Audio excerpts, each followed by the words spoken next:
അനുവദിക്കപ്പെട്ട ഹലാലായ യാത്രയിൽ 132 കിലോമീറ്റർ വൺ സൈഡ് ഉള്ള യാത്രക്കാരനിക്ക് നിസ്കാരത്തെ ജംഉം ഖസ്റുമാക്കാനുള്ള അവസരം പരിശുദ്ധ ഇസ്ലാം ഒരുക്കുന്നുണ്ട്.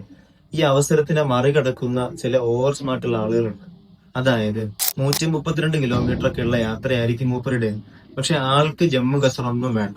ഞാൻ ളുഹർ 4 തന്നെ നിസ്കരിക്കും, അസർ 4 തന്നെ നിസ്കരിക്കും, മഗ്രിബ് 3 തന്നെ നിസ്കരിക്കും, ആ വഖത്തിന്റെ അതേ റക്അത്ത് തന്നെ ഞാൻ നിസ്കരിക്കുമെന്ന് വാശി പിടിക്കുന്ന ചില ആളുകളുണ്ട്.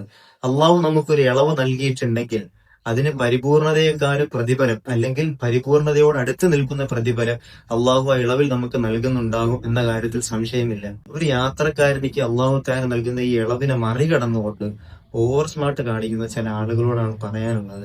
അങ്ങനെ നിസ്കരിക്കേണ്ട ആവശ്യമില്ല.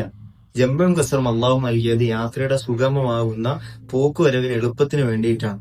അതിനെ ഉപയോഗപ്പെടുത്തുക എന്നതിനപ്പുറം, അള്ളാഹു പറഞ്ഞതിനപ്പുറം പ്രവർത്തിക്കൽ സുഖമുള്ള കാര്യമാണോ? അല്ല.